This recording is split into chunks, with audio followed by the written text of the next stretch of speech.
একজন কেমিস্ট্রির ছাত্র গভীর জঙ্গলে গবেষণার সময় পাতার উপর অদ্ভুত এক গঠন লক্ষ্য করেন।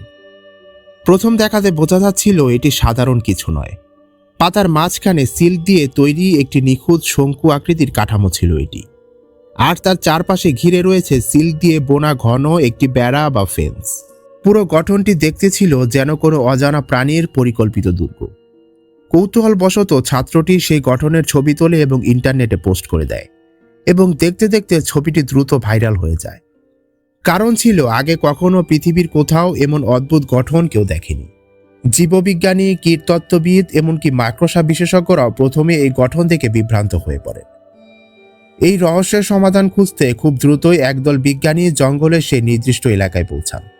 তারা জঙ্গল জুড়ে অনুসন্ধান শুরু করেন এবং পুরো এলাকায় প্রায় ৪৫টিরও বেশি এই ধরনের সিল্ক গঠন তারা খুঁজে পায়। কিছু ছিল পাতার গায়ে, আবার কিছু ছিল পাতার ঠিক উপরে বসানো। প্রতিটি গঠনই প্রায় একই রকম নিখুঁত ও পরিকল্পিত। বিজ্ঞানীরা এই রহস্যময় কাঠামোর নাম দেন সিল্ক হেজ, কারণ এটি দেখতে প্রাচীন স্টোন হেজের মতো বৃত্তাকার বেড়ায় ঘেরা ছিল, তবে সম্পূর্ণটাই তৈরি সিল্ক দিয়ে। বিজ্ঞানীরা কয়েকটি নমুনা সংগ্রহ করে ল্যাবরেটরিতে নিয়ে যান, যেখানে মাইক্রোস্কোপের নিচে পরীক্ষা করে তারা আরও একটি অদ্ভুত বিষয় লক্ষ্য করেন। ফেন্সের গায়ে অসংখ্য ডাস্ট মাইটসরা চলাফেরা করছে। ডাস্ট মাইটস হচ্ছে অতি ক্ষুদ্র এক ধরনের আর্থ্রোপড, যারা মাকড়সা প্রজাতির আত্মীয়। এরা এত ছোট যে খালি চোখে এদের দেখাই যায় না। সাধারণত এদের আকার হয় প্রায় 0.2 থেকে 0.3 মিলিমিটার। প্রথমে ধারণা করা হয় হয়তো এই ডাস্ট মাইটসরাই গঠনটা তৈরি করেছে, কিন্তু দ্রুতই সেই ধারণা বাতিল হয়ে যায়, কারণ ডাস্ট মাইটসরা নিজেরা কখনো সিল্ক তৈরি করতে পারে না। অর্থাৎ নিশ্চিতভাবে বলা যায় এই গঠন তাদের কাজ নয়। এরপর সময়ের সাথে সাথে ঘটে সবচেয়ে ভয়ঙ্কর ও চমকপ্রদ ঘটনা। কয়েকদিন পর দেখা যায় ফেন্সের ভেতরে থাকা শঙ্কু আকৃতির সিল্ক কাঠামোটি ধীরে ধীরে ফেটে যাচ্ছে, আর ঠিক সেই মুহূর্তে ভেতর থেকে বেরিয়ে আসে একটি মাকড়সার বাচ্চা। এই দৃশ্য দেখে বিজ্ঞানীরা কার্যত শিহরিত হয়ে যান। এই সম্পূর্ণ গঠনটি আসলে তৈরি করেছিল একটি অত্যন্ত বিরল প্রজাতির মাকড়সা, যাদের শুধুমাত্র ওয়েস্টার্ন অ্যামাজন অঞ্চলেই পাওয়া যায়।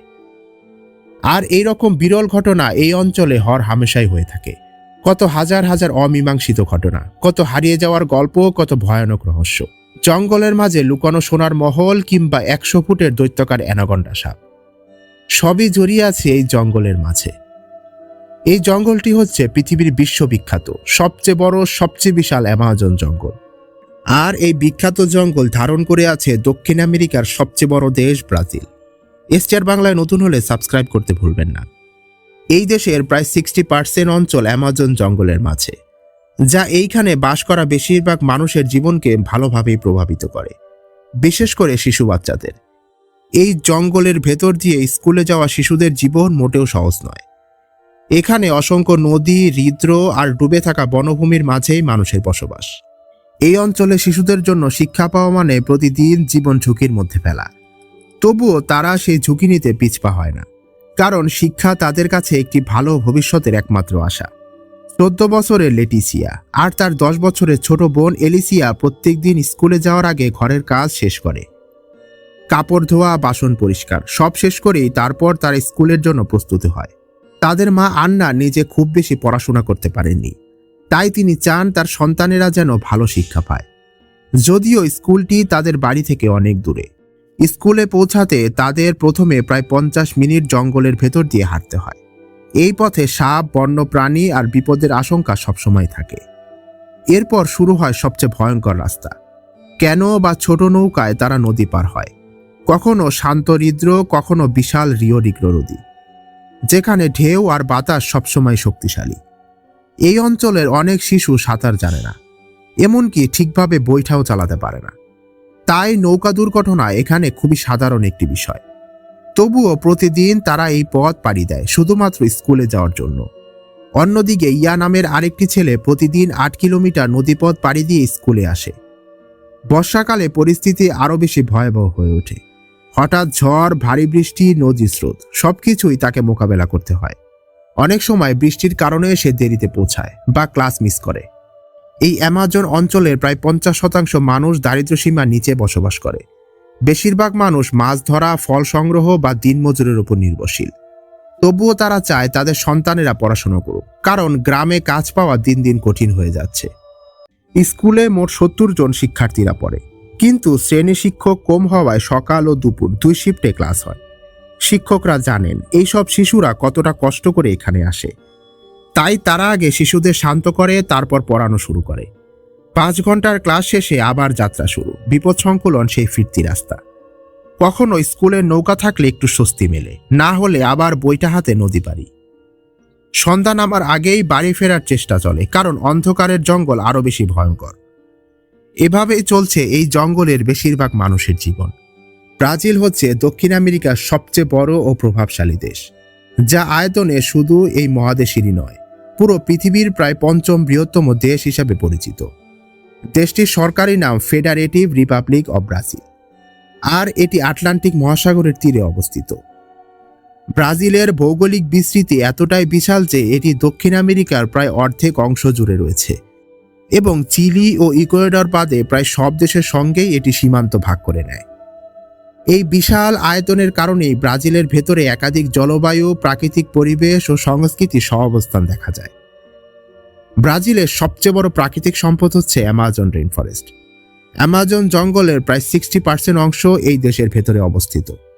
অ্যামাজন বনকে পৃথিবীর সবচেয়ে বড় বৈশ্বিক উষ্ণমণ্ডলীয় বন বলা হয়, এবং এটি বৈশ্বিক জলবায়ু নিয়ন্ত্রণেও গুরুত্বপূর্ণ ভূমিকা পালন করে। এই বন শুধু অসংখ্য গাছপালা ও প্রাণীর আবাসস্থলই নয়, বরং শত শত আদিবাসী জনগোষ্ঠীর ঘরবাড়ি এবং সাংস্কৃতিক কেন্দ্র।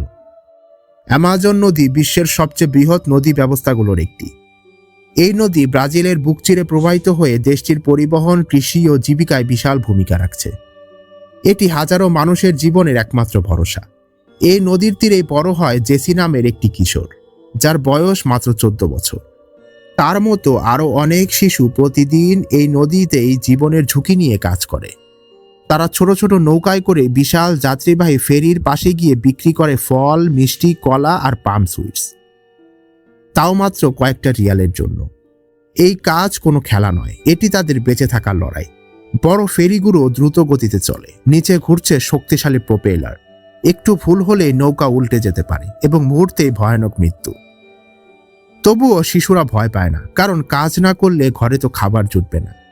জেসি দিনে প্রায় 7-8 রিয়াল আয় করে, যা তার পরিবারের জন্য খুবই গুরুত্বপূর্ণ। সে পড়াশোনা জানে না, স্কুলে গিয়েছে মাত্র 1 মাস। স্কুল খুবই দূরে, নৌকা নেই, তাই নদী তার স্কুল, নদী তার জীবন। এই অঞ্চলে নদী সব, রাস্তা, বাজার, বাস বা ট্রেন সবকিছুই এই নদীর উপরে নির্ভরশীল। নদী দিয়ে আসে কাঠ বোঝাই জাহাজ, যাত্রীবাহী ফেরি, এমনকি সোনার খোঁজে ছুটে চলা মানুষও। একসময় অ্যামাজন জঙ্গলের ভেতরে লুকানো শহরের গুজব ছড়িয়ে পড়েছিল। হাজার হাজার মানুষ পরিবার ছেড়ে সব বিক্রি করে ছুটে আসে অ্যামাজনের গভীরে। কিন্তু বাস্তবতা ছিল ভয়ঙ্কর। অল্প কিছু মানুষ ছাড়া প্রায় সবাই এখানে প্রতারিত হয়।